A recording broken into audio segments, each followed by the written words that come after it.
Greg, Maya, and Betty are not experts, nor do they claim to be. They're just a bunch of nerds who enjoy talking about movies, shows, and current events. So sit back, grab a coffee, relax, and enjoy a brand new episode of All Queued Up.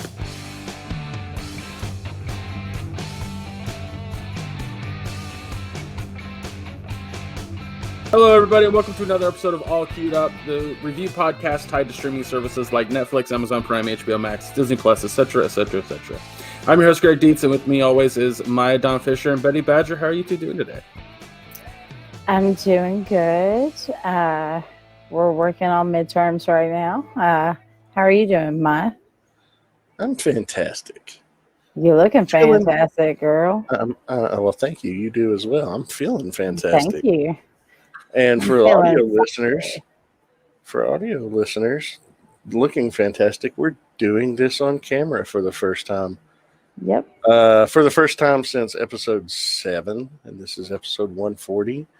When Greg and I first started, we actually did it on video, and for some reason, the idea hit me and Betty the other day. We were talking, and we were like, let's start doing video. And we wanted to do that for YouTube, so now you have options of a visual experience and us being on YouTube if you want to go that route versus the audio route.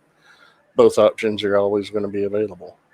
Yep. But I'm great. And there's a baby Grogu involved, so y'all check it out. Yeah, there is a little baby Grogu there on Betty's cam. And Greg, how are you? Can't really see him. Hold on. Just sit Oh my goodness. Right there we go. And Greg's holding a dynamite doll. I'm doing pretty good. As I told these two earlier, we did some winter cleaning recently, and we found a few toys that my mom had bought years ago. And one of them was a Napoleon Dynamite toy that has like a button on it. I see you're drinking 1%. Is that because you think you're fat? So there's quotes from the movie, and it's pretty great. But we were really in Napoleon Dynamite when that movie came out. It's a great movie. It's a good movie. It really is. It has its moments. It's a particular style of comedy. Yeah. Uncle Rico cracks me up. I don't know. I could go into a fucking large diatribe about comedy and styles of comedy and like why they work and don't work. It's a whole thing. Like Betty has said, I'm a bit of a comedy snob, so I like my comedy like a good wine. What's the rest of the phrase? You like your comedy like a you like your comedy like a good wine. Okay, exactly how. Finish the phrase. Come on, make the comparison. I don't know that there's more to a phrase. I don't know. Well, the comparison, whatever it is, I'm just trying to figure out what the fuck you're saying. You like your comedy like a good wine. I don't get it. Yes, I like my comedy like a good wine. A lot of comedy out there, a lot of Instagram comedy is usually like just like boxed wine.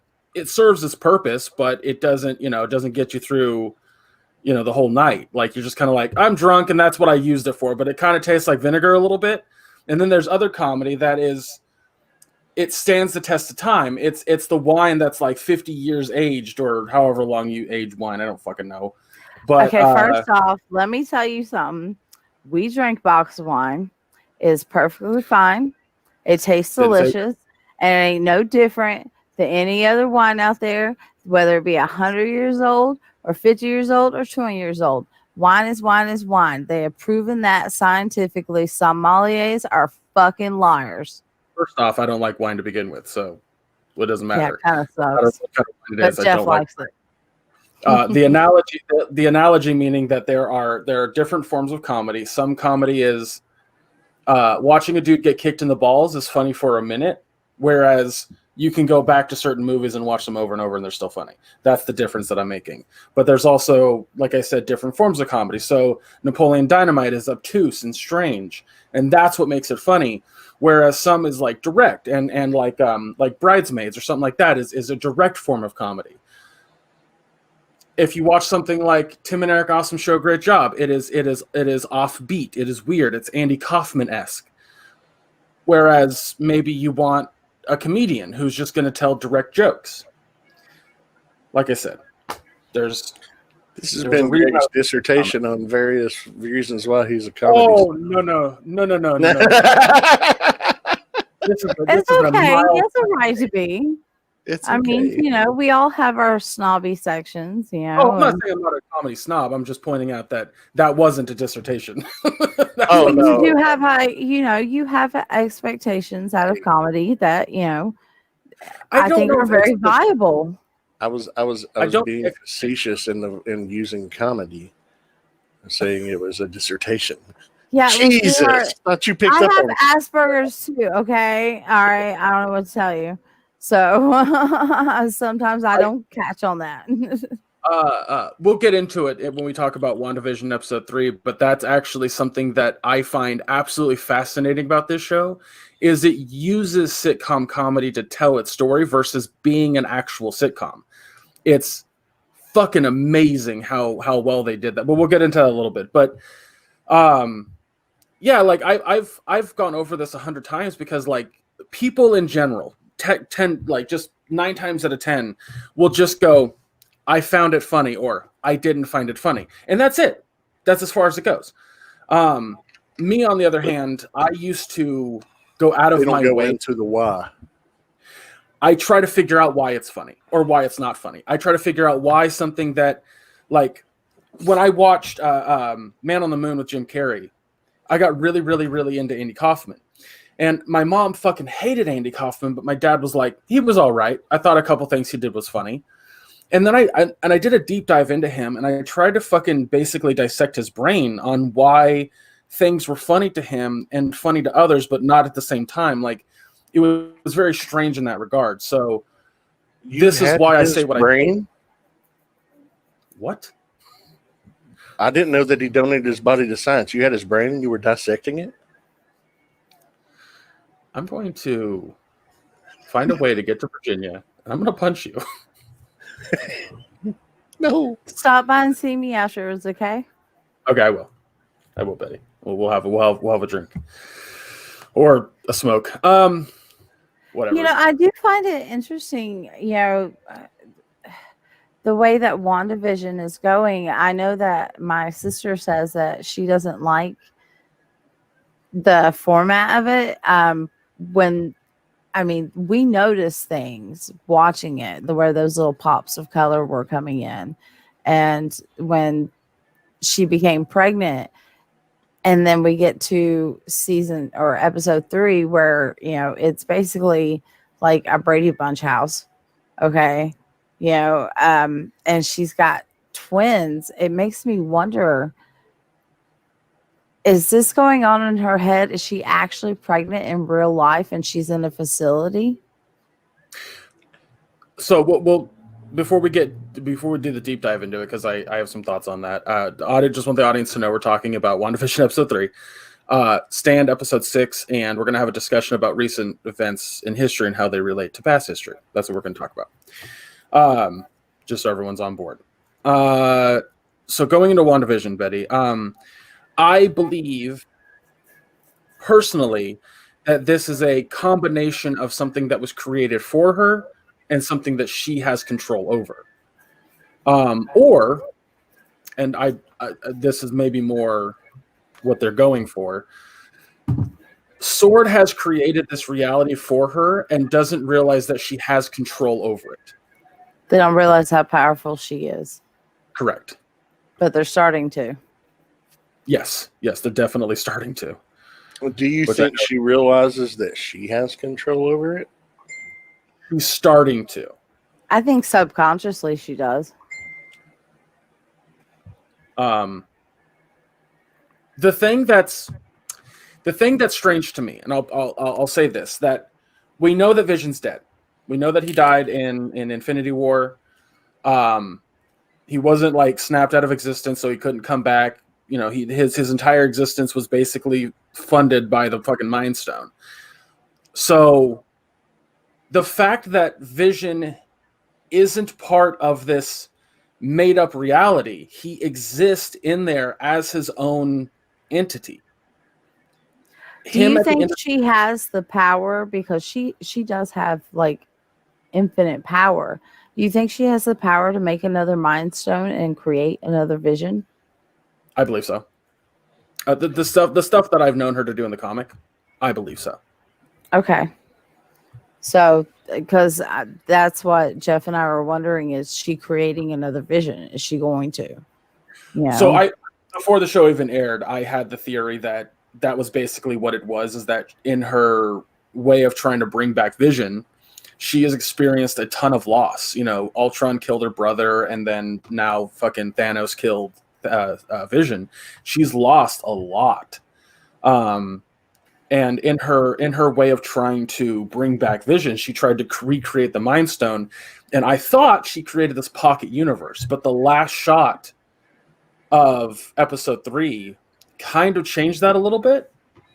Yeah, what do you think about that? What at the end of the episode? Because that, because we know who she is. She's not Gladys or whatever her name was in that thing.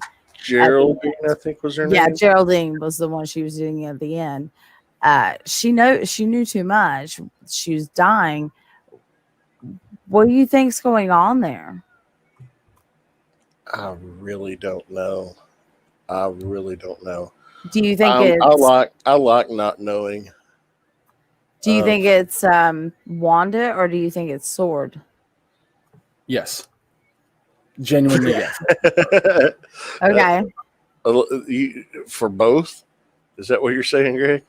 Yeah, like Sword was trying to help Wanda bring back the Mind Stone to bring back Vision. It created this problem, and so they created this pocket universe to contain Wanda while she was doing that, because it was too much power, and that's why there's that force field and whatever.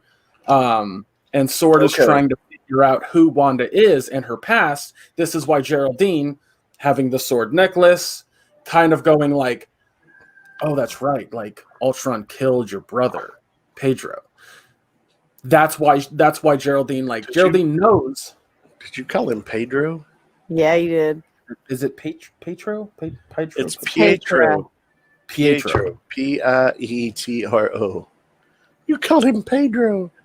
Napoleon. I said Petro. I didn't say dough. I said tro. Everybody back it up 20 seconds. I swear to God, he said Pedro. I said a T because I had the word spelled in my name. It's Pietro. I got that, but I was mispronouncing it. That was all. I do think that overall this episode was a good episode. It brought a little bit more to the table, and it's given me some thoughts about, what might actually be going on. I don't know about you two. What do you think? I was going to ask you. Go ahead, Greg. I was going to ask Betty what her theories were outside of what I've said. Well, my theory is that she actually is pregnant. She was pregnant before she killed him with the Mind Stone. She lost her mind. It cracked her mind. They're trying to contain her.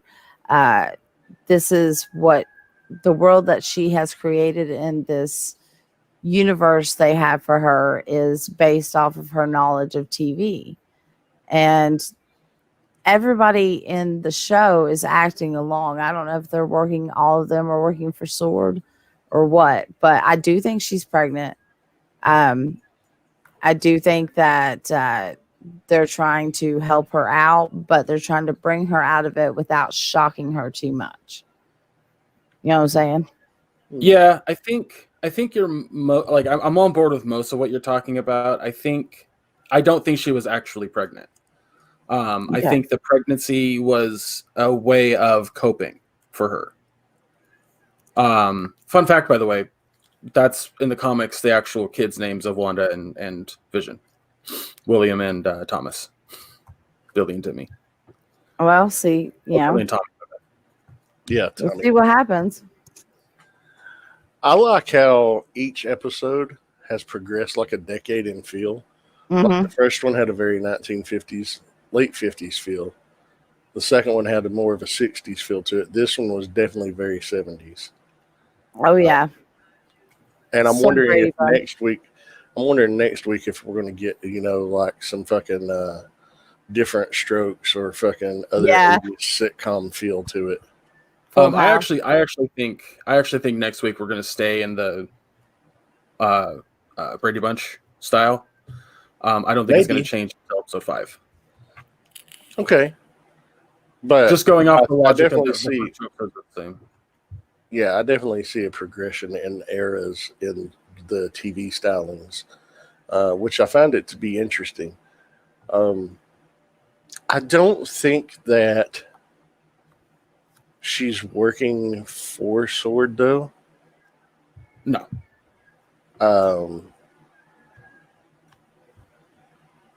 I think that she's captive. And I think that they are trying to keep her contained. I don't know if she's trying to recreate Vision. I would like for her to, and I would love Vision to come back as the all-white version of Vision, because I thought he just looked badass back then in the late 80s and early 90s before he went back to the red and the yellow. I haven't seen that one. I'm going to look it up. Oh yeah. He was wild looking. There was even an arcade game, an Avengers arcade game, and that was the version of Vision that you could play as, was the all-white version. Yeah. I don't know. It's hard to kind of figure out what's going on just because they've given us so little to go on. You're Yeah. just given these little tiny glimpses here and little things there and little commercial tidbits here. And I think my reasoning for why she was working with, not for, but with Sword was only because Geraldine's in there, and then the other two neighbors were trying to tell Vision something. oh yeah, she doesn't have a home. She doesn't live anywhere. Yeah, it's just like, what do they know? And it was crazy how, what was his neighbor's name? Herb.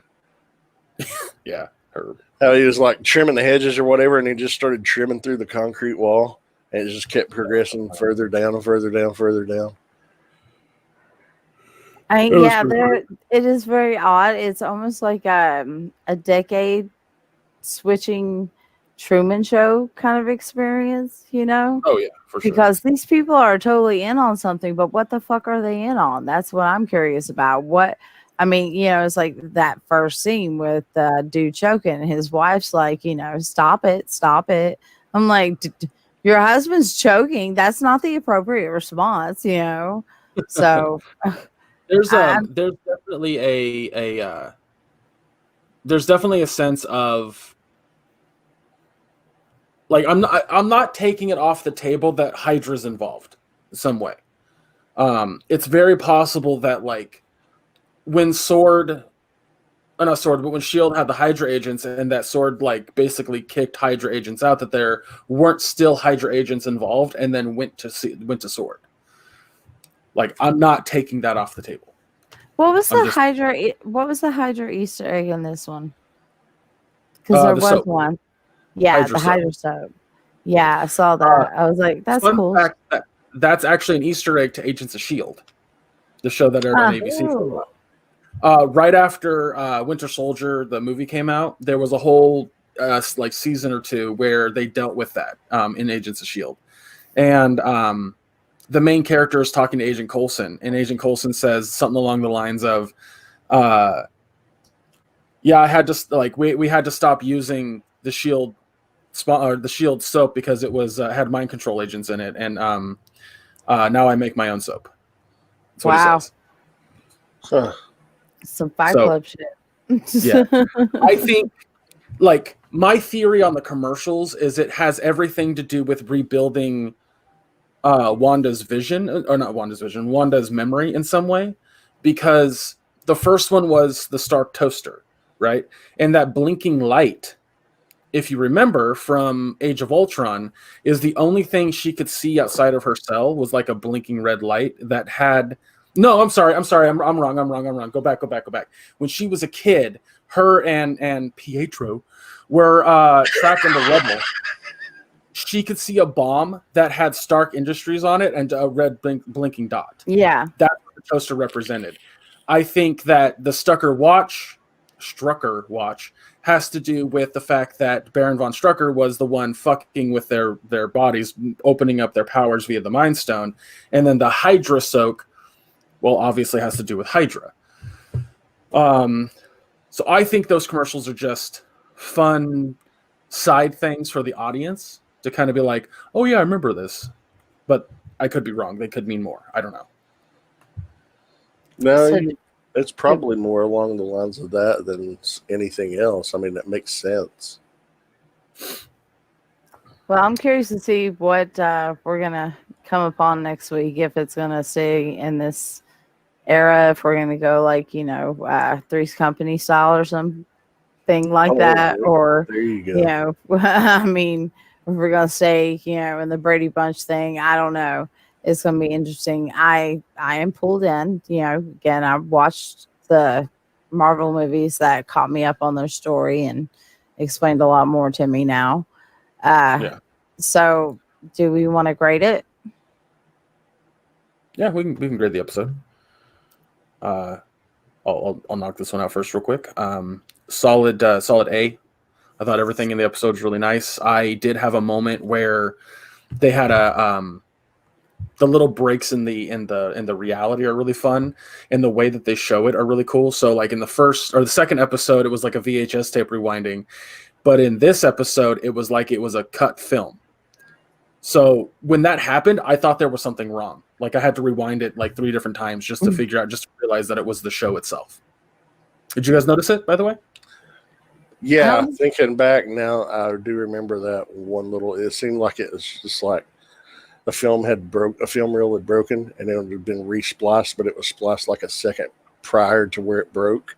Yes. Yeah. I might have missed that. So Vision is sitting on the couch next to Wanda. I'd say it's about 8 minutes in, and he's sitting there saying, like, he sits down, he has a really worried look on his face. He says something is wrong. This place isn't correct, or this place isn't right, or something like that.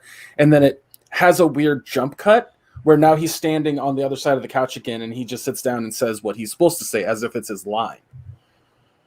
That's so weird. Yeah, I missed that. I must have been washing my face.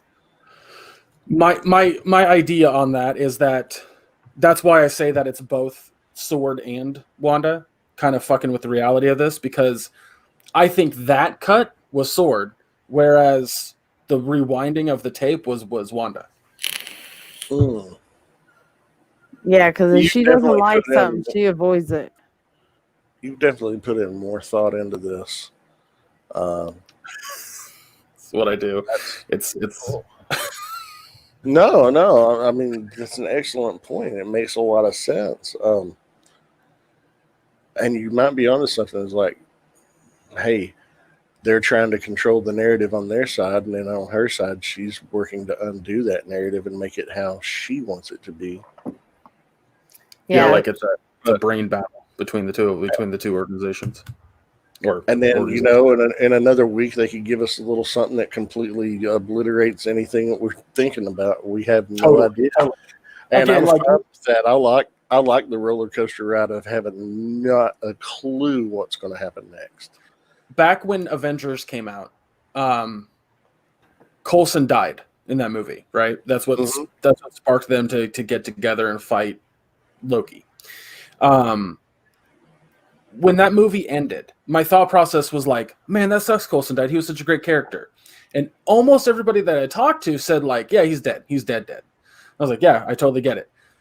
But one person, Andy's wife, the guy I play Fall Guys with, she says, oh, I think he'll come back. I think he's going to still be alive. And my literal response to her was like, you know what? It's on the table, because it's fucking Marvel.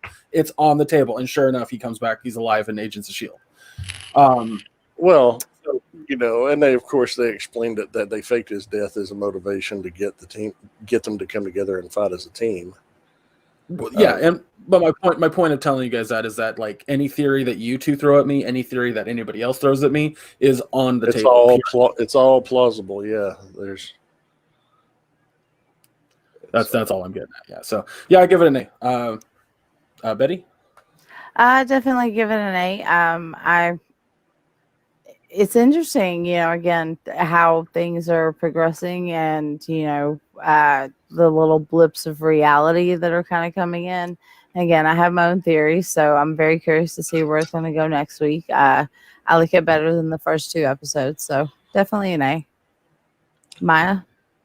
Yeah, I'll have to agree with that, and I definitely I'm liking each episode more than the prior episode. I Hmm. hope that trend continues because I really, really enjoyed this one. And I thought it was absurd how, her pregnancy advanced and like just over the course of the episode and it's supposed to be just a handful of hours. And how Vision's trying to calculate when she's going to be due and he's off and he can't figure it out and fathom it. And then just, it's great that his own logic won't work on it. He's like, this doesn't make sense. And nothing does make sense. And that's why it's fun. Because I get bored when I can predict something, when I can see easily what's coming Yeah, ahead. there's no prediction This, here. there's no, and like Wanda's powers, there's the probability of certain things happening. It's just too hard to predict. Yeah. I love it. It's quirky as fuck. It's fun. It's intriguing, and it's giving you just enough to make you think, "Fuck, what does this As all somebody mean? who, Where's it going?" yeah, as somebody, I don't know if you two feel the same way, but as somebody who's watched a lot of sitcoms back in the day, uh, having like seeing all the Easter eggs that they keep popping up throughout the episodes is super fucking fun. Like the intro to this show being like a total homage to Brady Bunch was so fucking good. That's more so what I'm getting at. Like I or like episode 2 having the very bewitched intro. Yeah, I love that. Love that stuff. So, but yeah. So all right. Well, I don't know if you're not watching WandaVision. I don't know what the hell you're doing with your life because it's fantastic. So far, Yeah, we got I 5 agree. episodes to go. Is it 5 episodes or is it? I thought it was 8 It's episodes total. it's 9 episodes. 9 episodes. Okay, that's what I was. So yeah, it's got 6 Yeah, we're a episodes. to go. third of the way through. And we know jack shit. I know, and I love it. But yeah, so let's go ahead and move on to The Stand, episode 6, which is spelled Moon. I'm not gonna lie to you guys, this show's losing me a little. It's just a little bit Really? losing me. Oh yeah, like I'm not excited about watching it every week. Like I'm watching it, I'm not like disinterested, but I'm not like it. It kind of feels like it's a little bit of a chore. What about you, Maya?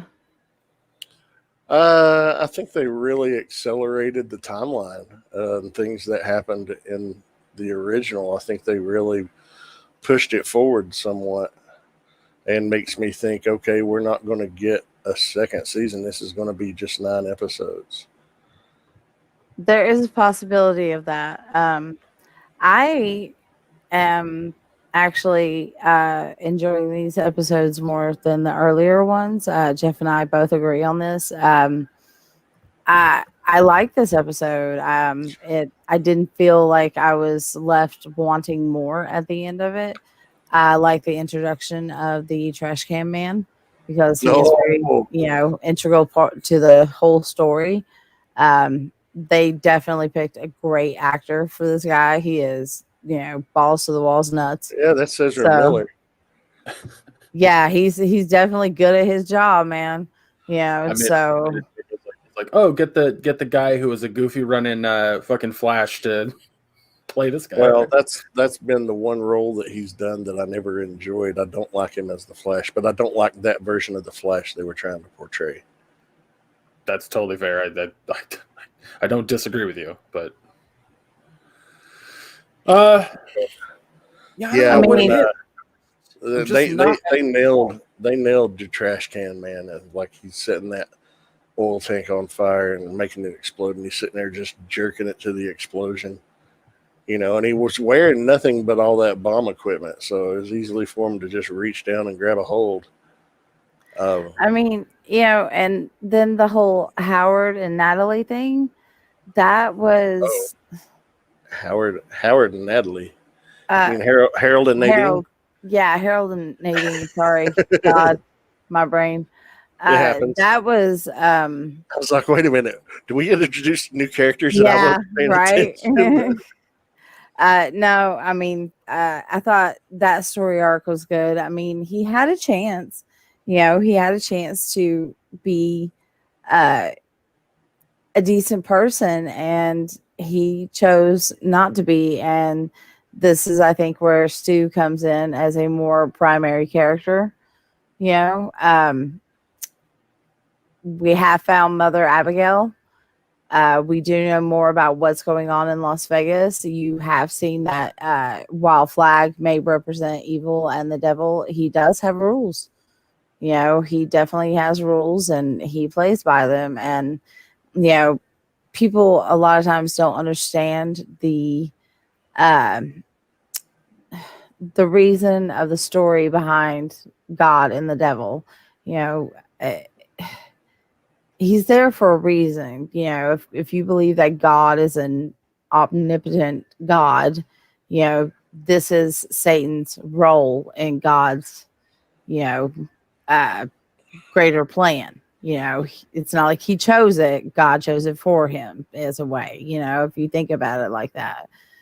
Flag isn't, he doesn't want total destruction, but, he does have rules. He insists his followers play by. So I thought it was an interesting episode. I liked it. It did go by the book.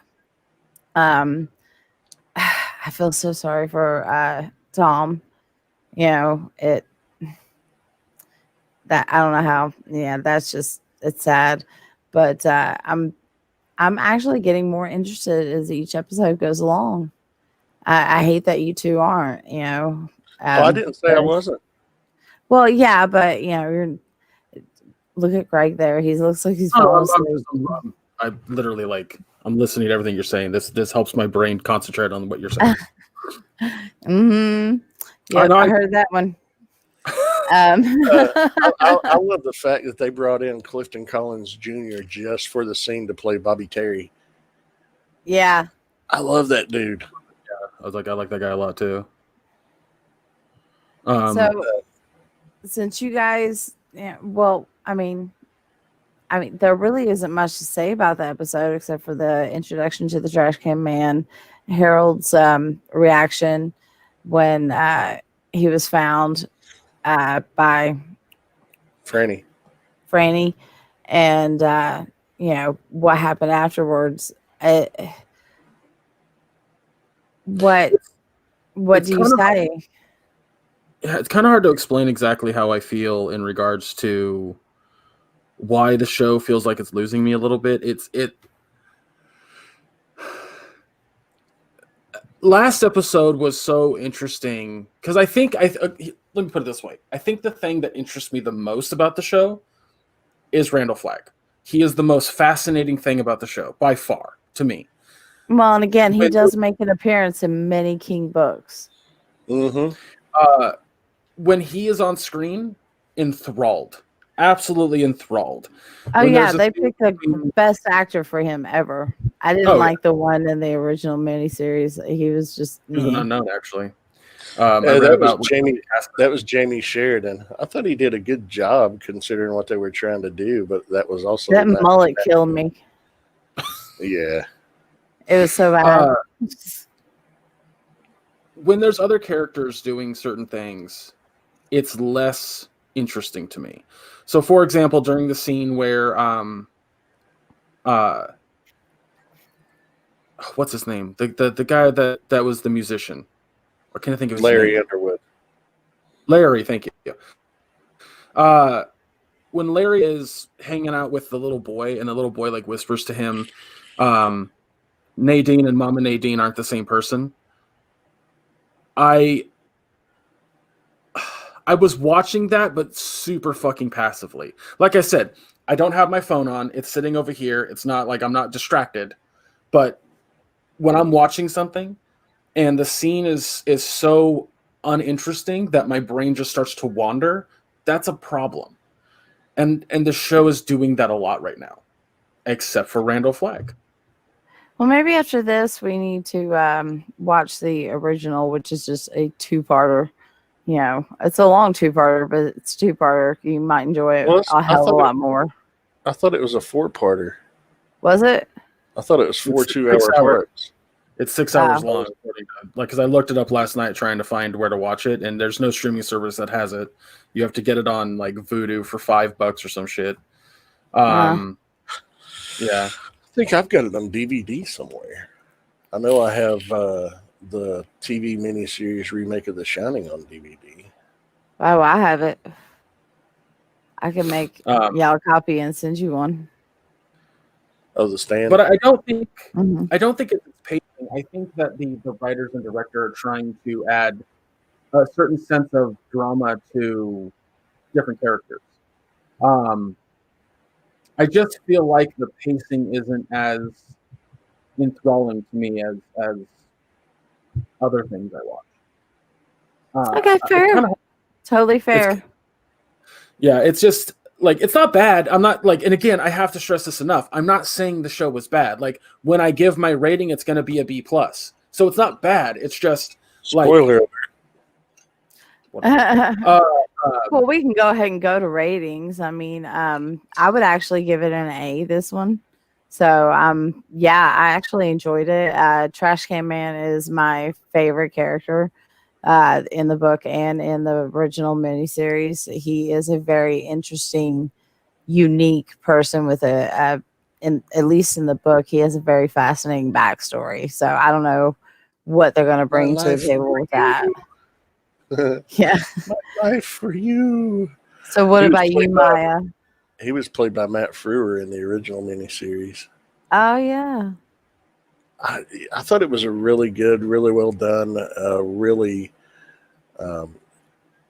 turning the pace up of, progressing things. I mean, we saw the death of a major character. Yeah. That's a big deal, especially later on. I guess I should ask this question since you both know the story. Did Mother Abigail die? Like, was it her dead body, or did they just find her? Or should I not ask that question right now? Don't ask that question right now. Understood. Although Nick died, Yeah, who cares? Yeah. No, I'm joking. I like Nick. He was actually, he was a good guy. Yeah. Yeah. But, even good guys die. Mm-hmm. Yeah, I thought it was really good, though. I enjoyed it a lot, so I would give it an A. I'm looking forward to next week, because they've only got 3 episodes left, and it's going to be a tight 3 episodes, I think. I don't know. My dad's still on the page that there's going to be a second season, but if there is, they're keeping that very tightly under wraps. Yeah. He was saying that, he was saying that about halfway through the book, well, not the book, but halfway through the miniseries, there's a major event. Fucking Grogu, shut up. Don't you tell my Grogu to shut up. He was basically saying that halfway through the miniseries, there's a major event because I said that episode 8 is called The Stand. And his reaction was like, if that's what I think it is, that's only halfway through the story. And what I think happened. Your dad also struggles with remembering things and misremembers a lot of things too. So take that with a grain of salt. Trust me, I do, but it's more so he can't remember words or names. Very similar to me. But okay. like entire fucking stories are in there like a fucking like Oh, hardcore. okay. Like, yeah, it's nuts. Again, I talk to him every day, so I trust me, I know. But I or trust you. I believe you.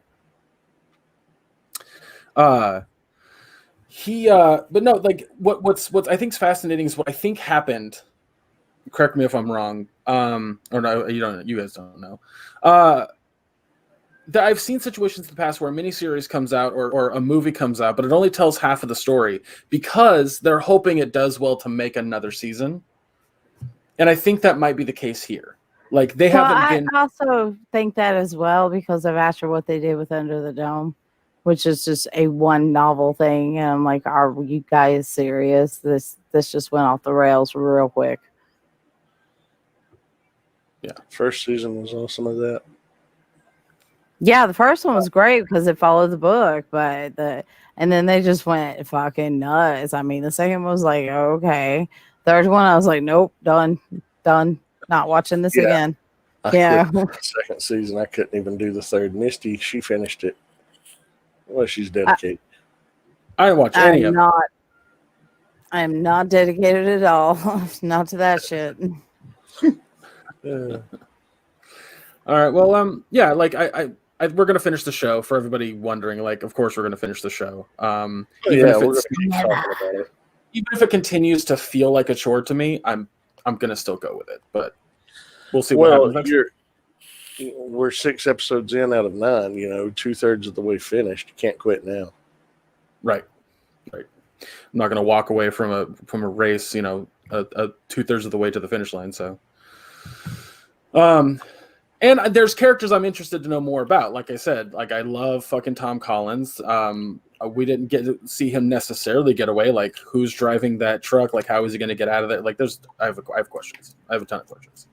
But there was just certain scenes that I was just like, oh, there's something happening. Like, just Oh, well, sweetie, MOON spells answers.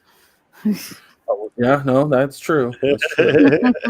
It might just be this episode because I thought episode 5 was fantastic. Like, I loved it. It kept me enthralled the entire time. But this one, there was just a lot that I was like, move on.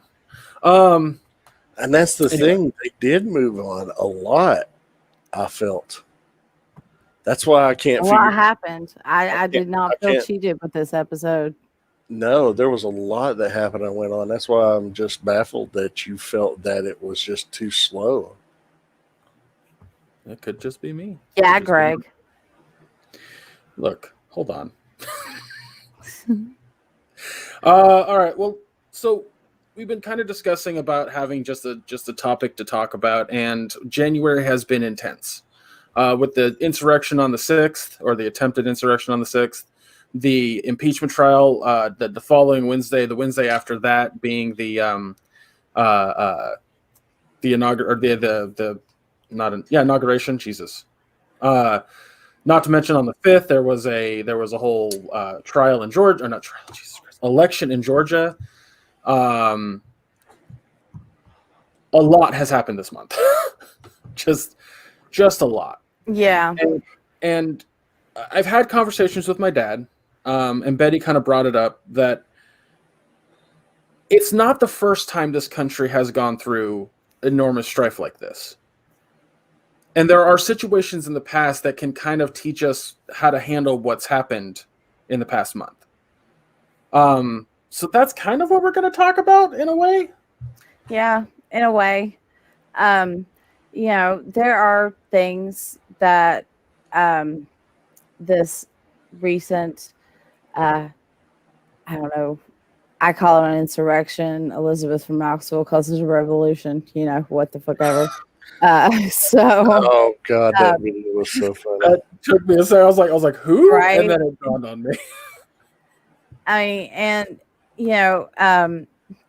This is not the first time in American history where we've had issues after after we actually formed America, fought the revolution, blah, blah, blah. One of the first ones was Shays Rebellion. I don't know if you know about that one.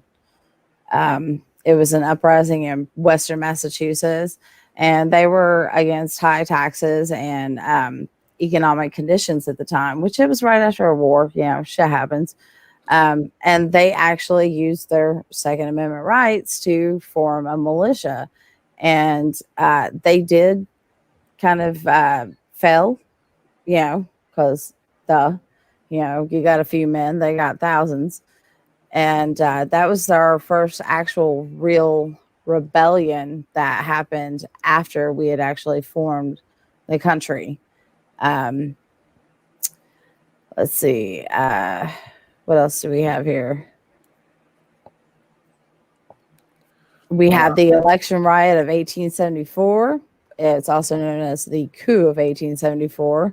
And it happened on election day, November 3rd, 1874, in Eufaula, Alabama. And it was basically a race thing. They drove people away in huge numbers. Democrats and the White League refused to count any Republican votes cast at all, which how they got away with that. Again, you see these things throughout history and you've seen it happen, in your own lifetime. And you're like, how did they get away with these things? But they did. And at that time, you got to remember, Republicans and Democrats were exactly the opposites. Yeah, they were flip-flop from what they are, what we know them as today. Yeah, they're completely opposites of what they were. So they actually called for like a poll tax and stuff. And it just didn't go anywhere. And then, the one that I sent to Maya, I don't know if I sent it to Greg as well, the Wilmington insurrection of 1898, where the white supremacists got together and basically created a riot and kicked out all the black Congress members and anyone who was black that had anything to do with, saying smack about the crackers in town, which is exactly what they were. They were fucking crackers. So, and again, nobody said a word about it. And this is something I just found out about the other day. I learned about it late last year sometime. It's been since we moved here, the tragedy at Wilmington. Maybe it was before we moved, but it's been within the past year that I learned about it. And I learned about it after Watchmen because it turns out, Tulsa wasn't the only thing. And in fact, Wilmington had happened like 23 years prior. Mm-hmm. And there's actually an area at the lower end of Tennessee. It's called the Black Belt, and it's for the soil that's there from the mountain runoff, but it's also because there is a high number of black voters that are settled in that area, and it tends to run blue in any type of election primaries. So those are some things that we have had to deal with in the past. Just very, very few, because I can't go through the whole entire list. It's huge. But we can't compare Trump and what he has done to people like Nicolae Cusco. He was the leader of Romania in 1966, and he outlawed access to abortion and contraception. And he was doing it to boost the country's population, which, of course, yeah, it worked. But it also killed a shit ton of women trying to receive abortions, and it was illegal. So, that happened. They were actually in 1989, 24 years after his abortion outlaw decree, they were executed. It was basically because this country was poor to begin with. They had an economic crisis. All these children that would not have born otherwise were born, and by the time they were grown, they rioted, and they took his freaking head off. And that's just this is head. Yeah, and we also have President Duarte, who is of the Philippines. He's very much like Trump, and he's got so many things against him when it comes to drug violations and what he's doing, and he thinks he's doing great. He reminds me so much of Trump when he's like, I'm doing the best job there's ever been done. It's like, no, dude, you are killing people over drugs. What sense does that freaking make? It doesn't even make. I mean, it's crazy in my mind. Correct me if I'm wrong, but it's not even like, cartels and things like that. It's just like casual people using these casually and having them in their possession, their own home, for even the most minor harmless of things, is it not?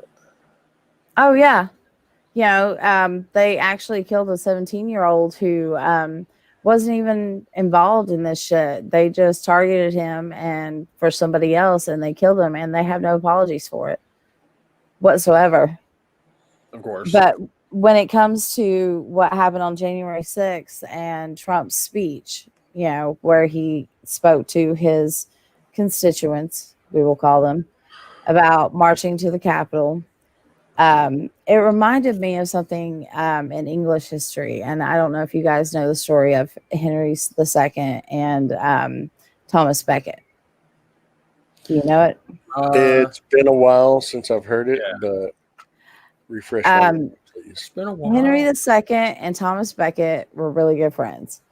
And when the Archbishop of Canterbury died, he decided to make Thomas Becket the Archbishop. Well, Thomas Becket went all Augustinian and became the most pious person of England, and a right out asshole. I ain't gonna lie about it. He's totally was. He was a fucking douche. I mean, he was like excommunicating like crazy. So, I mean, there was a lot of contention. He got exiled for a time.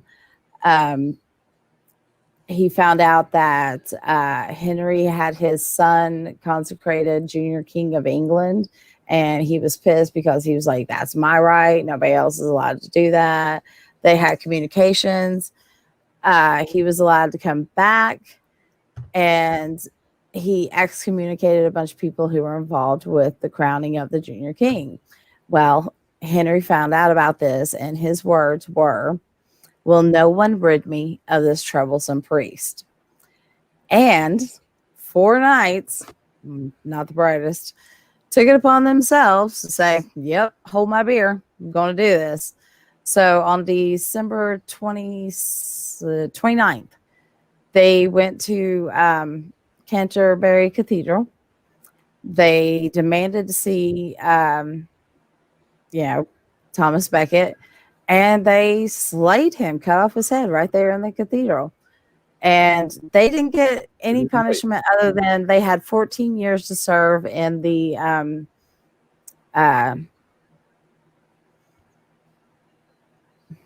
Crusades. Sorry, my word just went. But Henry was like, I didn't tell them to kill him. I never said that, but he had power, and he should have known better when he said that. And he had to pay penance. His penance was served out in Canterbury Cathedral. He was whipped by 5 high archdioceses, and he was whipped 3 times by 80 cathedral monks at Canterbury. And he had to recount his sins and vigil with his with Thomas Becket's tomb for like 3 hours and leave some gifts at his thing. And that's the thing. That's what your words have power when you have power. And he knew exactly what he was doing. And that it reminded me of that story, because while he can sit there and say that, oh, absolutely no way did I say XYZ, your little Trumpites absolutely heard XYZ, and they did what they did. And when they come up and they've got the materials to build these freaking on the fly nooses on the Capitol steps, you can't tell me you didn't know what was going on. I mean, you let these people walk around with 2x4s. What the hell? I mean, and Trump has very much been a boy king this whole entire time, and boy kings in history are known as the worst ones ever. And he acts like a freaking toddler. He always wants his way. We know how horrible King Joffrey was in Game of Thrones. Oh yeah, that documentary. My analogy Yeah. for how Trump handled losing the election, or anything for that matter that didn't favor him, was exactly the same as when you're playing a game, like a fighting game with somebody who's younger, and you beat them, and their immediate response is that you're either cheating or the controller's broken. It's never Yep. that they just lost because their skill's not as good. It's always something else's fault. Oh that's yeah, and we have affluenza, and Trump absolutely suffers from it. White privilege and affluenza, because they have cushioned him throughout his entire life. I mean, he does not understand the concept of his own failure. Even if he's lying, he expects people to believe him. I mean, it's really bad. I mean, it's like, with this whole thing, if he had actually managed to somehow subvert the election, which at this point, was absolutely impossible. But if he had, the same thing that happened with the 1381 Peasants Revolt would happen again. I mean, because the people will riot. They do not like this kind of crap. And it wouldn't be your Proud Boys and your QAnon and your Boogaloo Boys. What the hell is that name, by the way? I mean, it's just, what the fuck? It would be us, it's like, do you know how many Democrats I have heard say over the past 2 weeks that they now want to buy a gun or have bought a gun? And my dad's talking about getting another one, and I'm just like, you live in California, relax. Yeah, I don't think he has to worry about there. We live in redneck country though, and every house around us. Sorry, that was my coffee table. Every house around us, Trump signs everywhere. We're the only ones with the Black Lives Matter sign in the front yard and Obama stickers on our car. Here, you're issued shotguns in the maternity ward at birth. On your way home, they just give you your little baby shotgun and say, "Here you go. Go shoot shit." Well, it's like, that's how I got blinded in my left eye. I was 3, my cousin was 7. I was running around going, no, you can't hit me. And well, she shot, but it ricocheted off a rock and went right into my eye. I'm like, BB guns are not toys, man. But there you go, whatever. I mean, this is going to have great implications for our country. Unfortunately, Biden has now taken over an administration that I kind of feel like he's damned if he does, and he's damned if he doesn't. He is working on things, and he's getting things done very, very quickly, and I'm very happy with that. But I'm scared because I know they've lied about so many things, and there's a lot of fuckery he's gonna have to fix, and you can't fix that in 4 years. I saw a great meme this morning, actually, before we started recording, and I'm gonna look it up right now because it's a picture of Biden in the Oval Office, and he's got a stack of just legislature or whatever, various bills and executive orders and this and that, and he's got his mask on, but it's like little brackets around this section, and then brackets around this section of papers. It's like Biden at work. It's like, unfuck this, unfuck these two, definitely unfuck this fuck up, and fix this fucking thing here too. On to fix this fucking thing is just funny as hell. Yeah, I mean, and I'm glad that he has done this in his first days because, a lot of these issues that he's touching upon are ones that I've been very concerned about, and doing something about these children that are locked up in concentration camps, privately owned, that he's doing something about. It's about goddamn time. This is just wrong. This is not America, and I'm ashamed to call myself an American at this point in time. We have a lot to prove to the rest of the world, and it's going to take a lot to do it. Yeah, like somebody was talking about, a historian was basically saying, like, we've had a lot of problems in this country. We've had a lot of internal issues that were bad, and even people saw them as bad at the time. He goes, what makes this worse is that the Capitol was breached. That's what makes this situation worse. Having people behind a political person who's awful for the country has happened. Like, we've had presidents like that. We've had.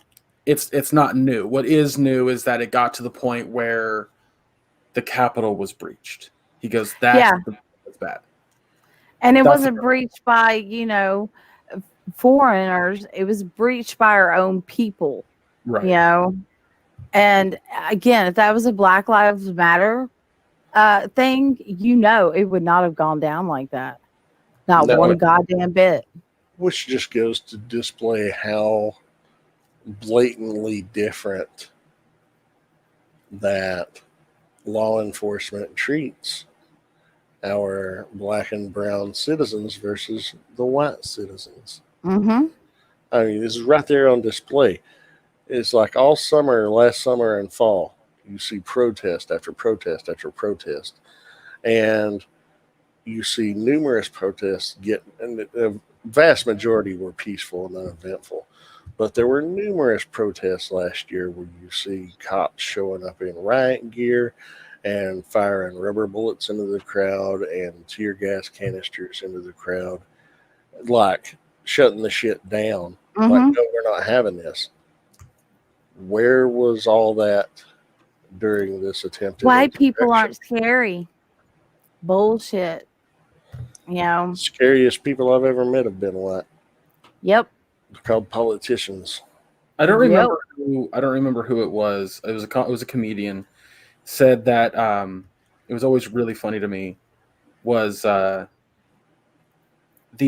the person that you need to be most afraid of isn't the group of black guys walking down the street. It's that one white guy that's with them. I was always the one white guy with them. Well, the reason he's making the joke is he's saying, like, white girl now. He was saying, imagine what that white person did to get into that group. Like, imagine what he's willing to do. That's why he's dangerous. But I took that joke. It was Chris Rock. It was Chris Rock that said that. Was it Chris Rock? Okay, I could not remember. It was back in his special, back in the late 90s. And I really think that depends on what group you're hanging out with, because I played tennis with a bunch of black guys, and we weren't up to nothing. We were only playing tennis, And well, the reason I use that joke, the reason I utilize it is because, and more so what I'm getting at is, that's white people in a nutshell to me. That's if they're willing to take it to the next level. From my experience, from my knowledge of seeing things over the past 3 decades of my life, it's white people causing the problems. I hate to say it in that fashion. Like, go to Reagan. He's the one who caused problems with the black community. You go to Clinton. It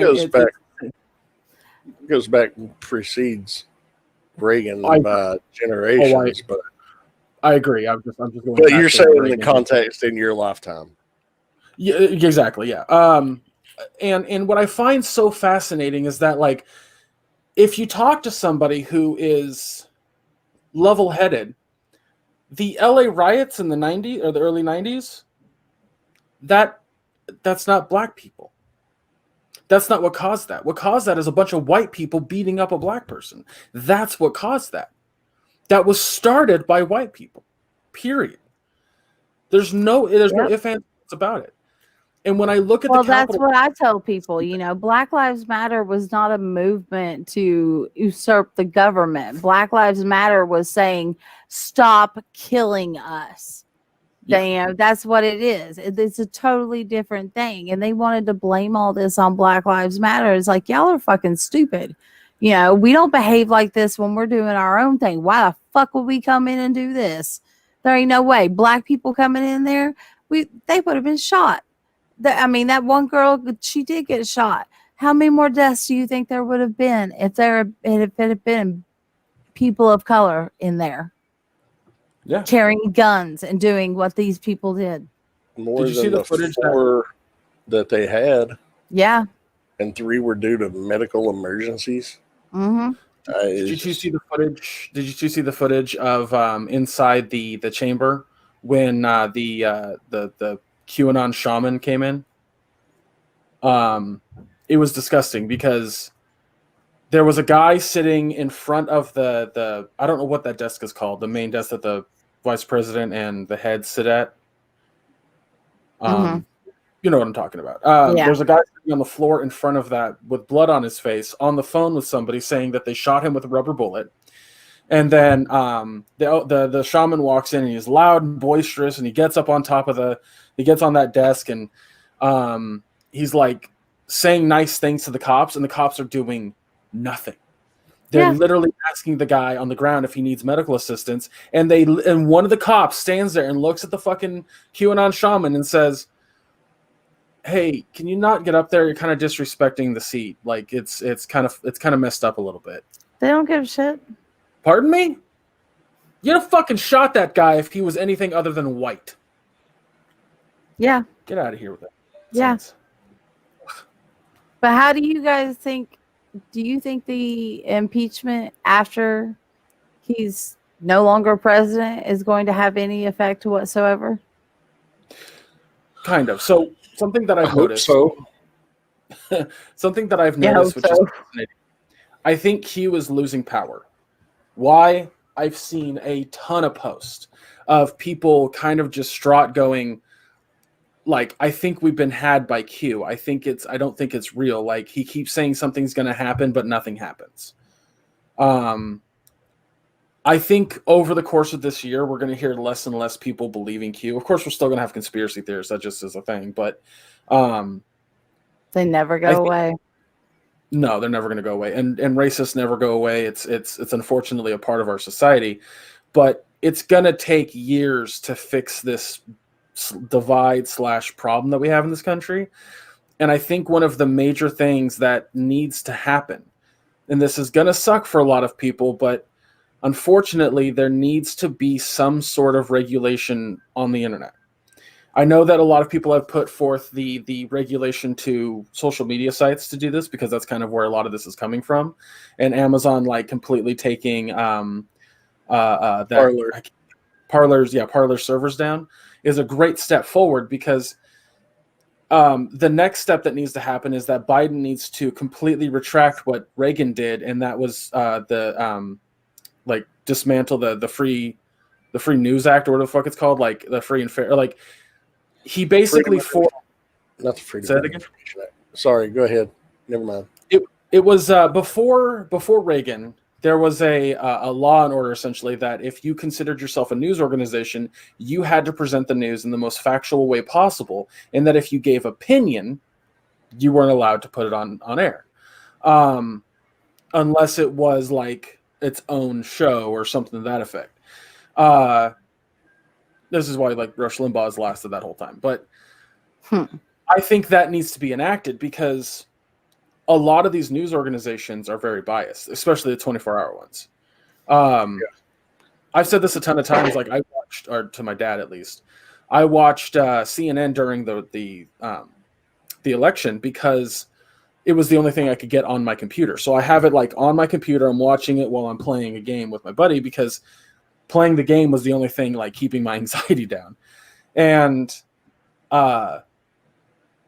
something that him and I both kind of noticed was that we tried to watch it after the election, and it was awful. Like, I don't hate the anchors on CNN, but when you have a program that touts itself as news and, 3/4 of it is opinion, that's not news. I'm sorry. It's just fucking pundits with their talking points.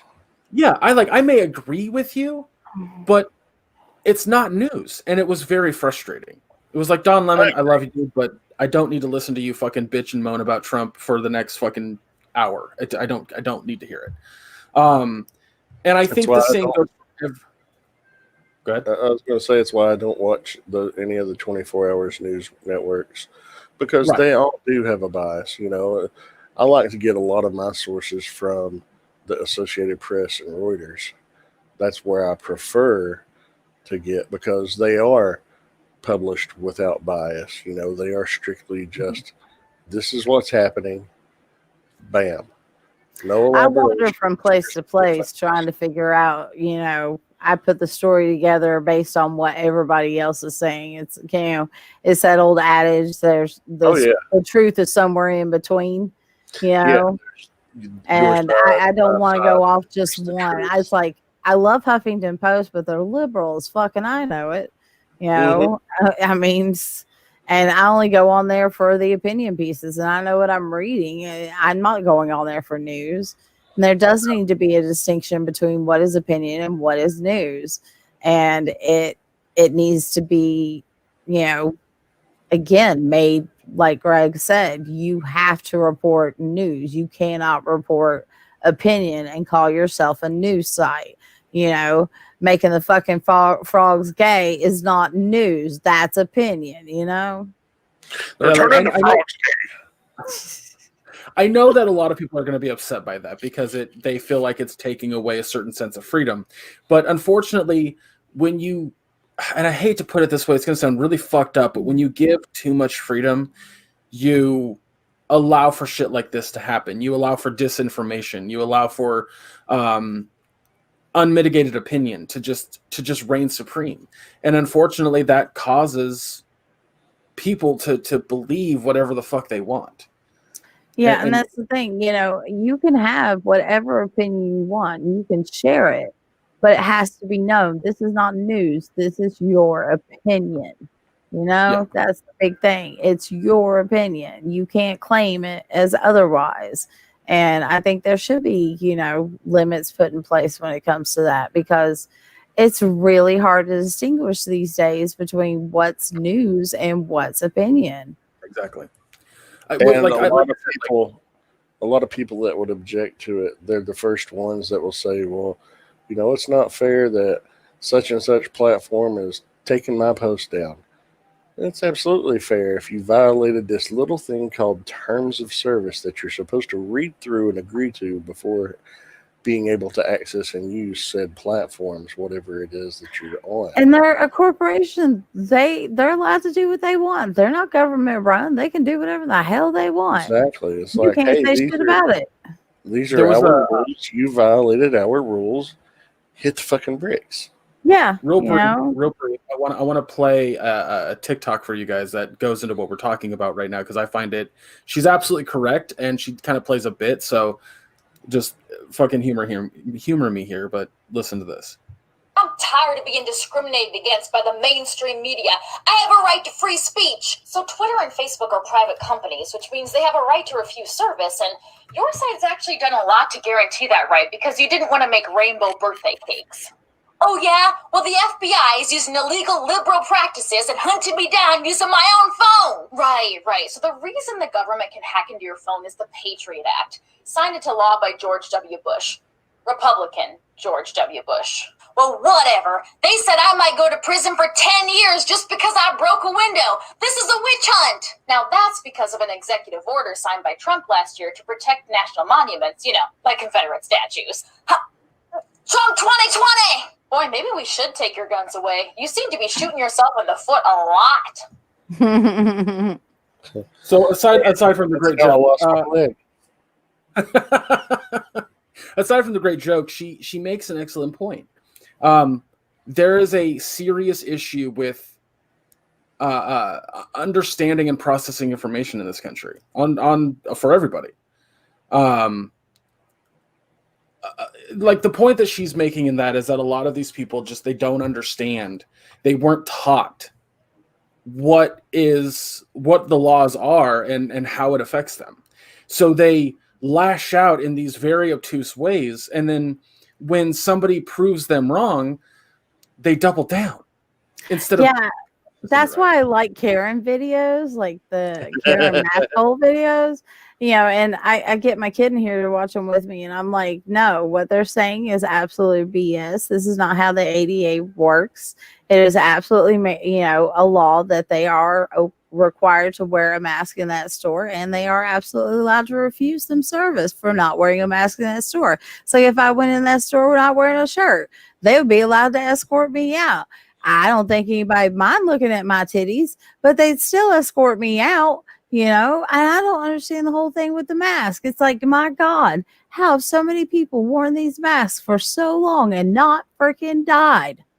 I think at this point I should probably be dead. Surgeons definitely would be dead when they're doing 14 freaking hour surgeries. Oh, I yeah. mean, you're just trying to be a fucking asshole, and that's all it is. And it's like I saw one the other day. These people came in with a freaking poster board into a vape shop explaining why they didn't have to wear a mask. And I'm like, dude, okay, if you really think that your medical condition requires that you don't need to wear a mask, you don't need to be in a goddamn vape shop. That's just all there is to it. What are you in here for other than to cause trouble? That's it. You don't need a vape. You're just trying to be an idiot. And I'm the sheep because I wear a mask. But you know who's getting the COVIDs? It's Republicans. It's not Democrats for the most part, because they're the ones who won't mask up. I've known some, I actually do know some people who identify as Democrat that have refused to wear the mask. It's more, And they're dumbasses too. it's more just people like, you're not taking my rights away from me. Like, what rights have you lost? Nobody has lost any rights. You can still do all the things you could do before. You just have to have a cloth covering on your face for the time period that you're in a location. Oh my God. I mean, I'm claustrophobic, so it irritates me for the first few minutes when I put one on, but I do it when I have to go out. Because you got to. But for the most part, where I'm high risk, I don't go out, only to my doctor's appointments and things like that. So, of course, I have to wear it in a doctor's office in that setting. It's just like I go see my boys usually once or twice a week. They're also hermits. And, I see your sister-in-law. She's also a hermit. And, my sister and her man works for my husband. So they're also hermetic. And that's my little cluster. That's it. Yeah.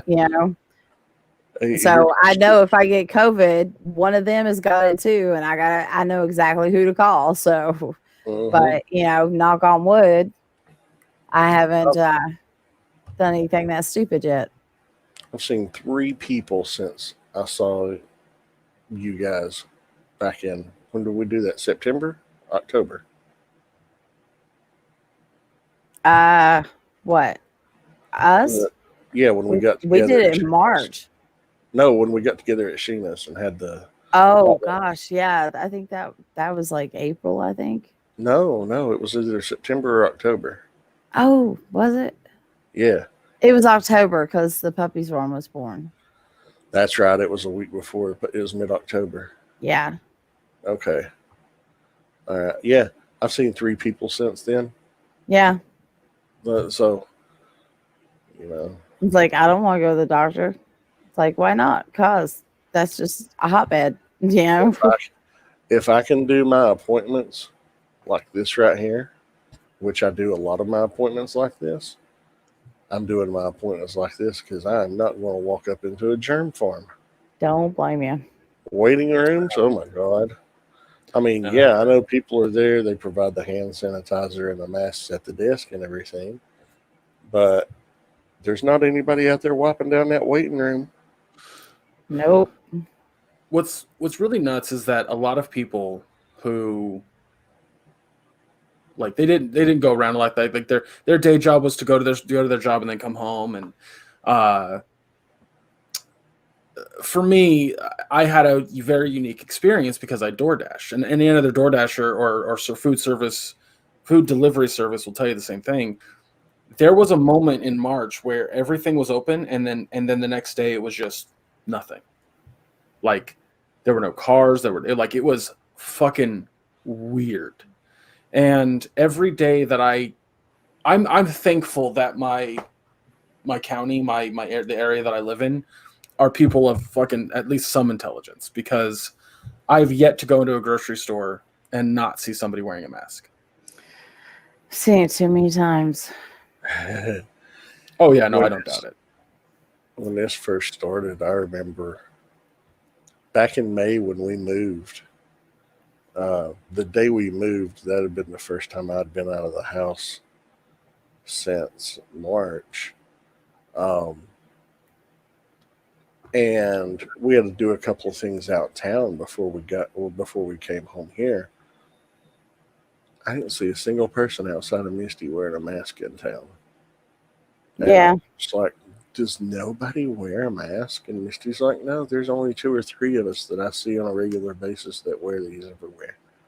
I have to say, around here, it's not as bad. You'll see people here and there not wearing masks, but for the most part, on the Virginia side of the line, people are wearing their mask, and you can tell it by the numbers. So, Oh, but absolutely. I do have to go because I do have to homeschool a teenager. So, You want to wrap it up? yeah. Go ahead and wrap this puppy up. Yeah. So yeah. For anybody listening, if you have any thoughts or inputs on the topic we were just talking about, let us know. There's a lot there to unpack. This country's been crazy for the past decade.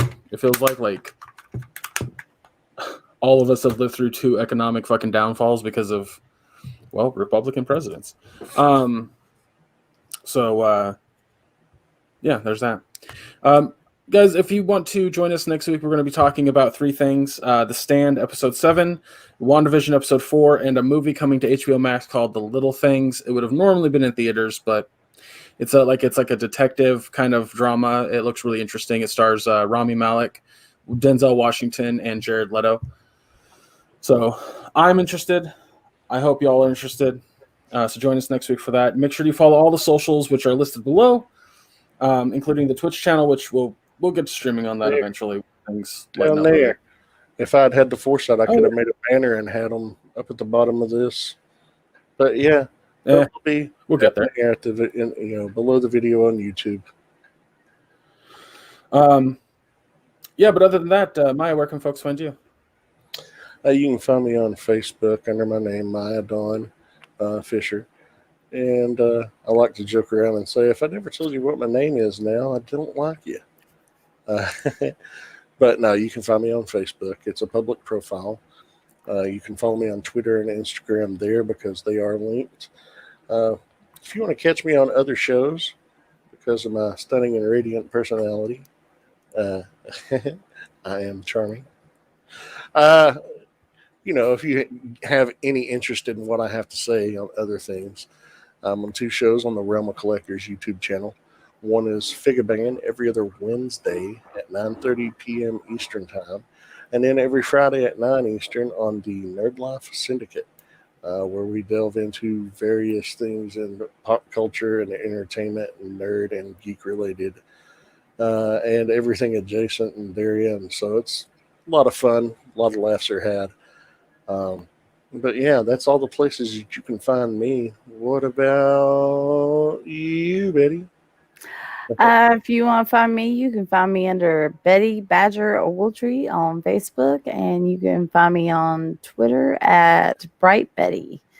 And other than that, that's it. Fantastic. Again, Treb Rock Geek on all socials. Yeah, I was trying to think of anything else that guys. I even made a Clapper account so I can watch all the crazies. I don't know if you guys heard, but Clapper's conservative TikTok. It's great. It's great for the crazies.